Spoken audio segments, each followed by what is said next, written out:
வணக்கம். டாக்டர் சத்யநாராயணன் பேசுகிறேன்.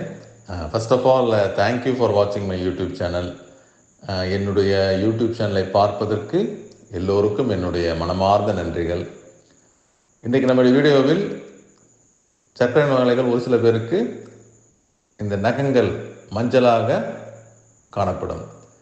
இது எதனால் ஏற்படுகிறது, இதற்கு என்ன தீர்வு என்பதை பற்றி நாம் டீட்டெயிலாக பார்க்க போகிறோம்.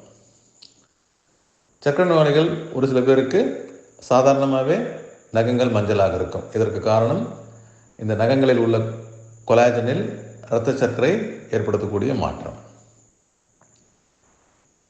பட் பெரும்பாலருக்கு இந்த மஞ்சள் நிற மாற்றத்துக்கு காரணம் பூஞ்சை தொற்று, அதாவது ஆனைக்கோமைகோசிஸ் இல்லை டீனியா உங்கியம் சொல்லுவாங்க. இதுதான் சர்க்கரை நோயாளிகளுக்கு இந்த நகங்கள் மஞ்சளாக ஏற்படுவதற்கு முக்கியமான காரணமாகும். சரி, எதனால் சர்க்கரை நோயாளிகளுக்கு இந்த பூஞ்சை தொற்று எளிதில் பாதிப்பை ஏற்படுத்துகிறதுன்னு பார்த்தீங்கன்னா, ஒன்று, சர்க்கரை நோயாளிகளுக்கு பொதுவாக இந்த நோய் எதிர்ப்பு திறன் குறைவாக இருக்கும். இதனால் இந்த பூஞ்சை தொற்றுகள் எளிதில் பாதிப்பை ஏற்படுத்தும். அடுத்து, சர்க்கரை நோய் நிறைய பேருக்கு இந்த பெரிஃபரல் வாஸ்குலர் டிசீஸ் இருக்கும். இதனால் இந்த இரத்த நாளங்களில் அடைப்பு ஏற்பட்டு இரத்த ஓட்டம் குறைந்து அதனால் ஒரு பூஞ்சை தொற்று ஏற்படும் போது அதை கட்டுப்படுத்த காலதாமதமாகும். மூன்றாவது, சர்க்கரை நோயாளிகளில் ஒரு சில பேருக்கு இந்த நரம்பு பாதிப்பு இருக்கும். இதனால் இந்த சென்சேஷன் குறைந்து ஒரு பூஞ்சை தொற்று ஏற்படும் போது அதனால் ஏற்படக்கூடிய அந்த அறிகுறிகள் நமக்கு தெரியாமல் போகக்கூடும். நான்காவது, சர்க்கரை நோயாளிகளுக்கு இந்த பிளட் சுகர் ரொம்ப அதிகமாக இருக்கும்போது இந்த பூஞ்சை தொற்று அதை ஒரு எனர்ஜியாக, ஆற்றலாக உபயோகித்து செழிப்பாக வளர வழிவகுக்கும்.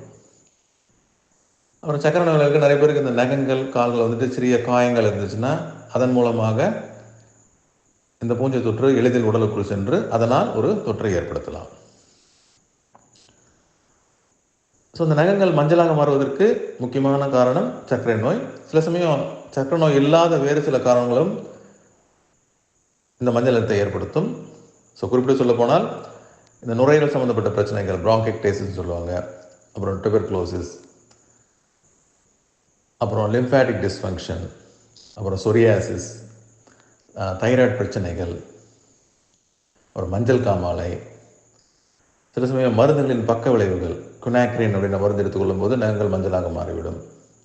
அப்புறம் ஆட்டோஇம்யூன் டிசீஸ், அப்புறம் விட்டமின் குறைபாடு, குறிப்பிட்டு சொல்ல போனால் விட்டமின் பயோட்டின், அப்புறம் ஜிங்க் எல்லாம் குறைவாக இருந்தால் நகங்கள் மஞ்சளாக மாறக்கூடும்.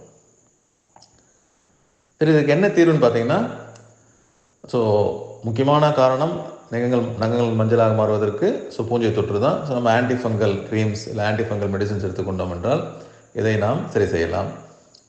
அப்புறம் சில பொதுவான வழிமுறைகள் நீங்கள் பின்பற்ற வேண்டும். ஒன்று,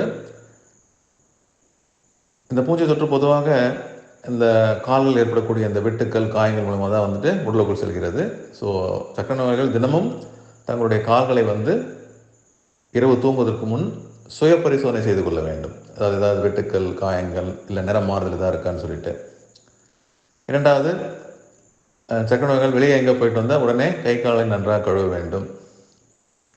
அப்புறம் காலணிகள் இல்லாமல் வெளியே செல்லக்கூடாது.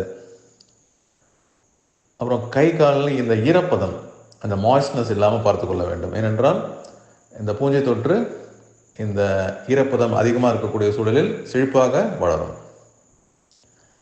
அப்புறம் இரத்த சர்க்கரையினுடைய அளவை கட்டுக்குள் வைத்திருக்க வேண்டும். அப்புறம் இந்த லோ குவாலிட்டி நெயில் பாலிஷ், இதை நான் நிறைய யூஸ் பண்ணக்கூடாது. ஸோ இந்த நகங்கள் மஞ்சளாக மாறுவதற்கு இது ஒரு காரணம். ஸோ இந்த நகங்கள் மஞ்சளாக மாறுவதற்கு என்னென்ன காரணம், இதற்கு என்ன தீர்வு என்பதை பற்றி நம்ம டீட்டெயிலாக பார்த்தோம்.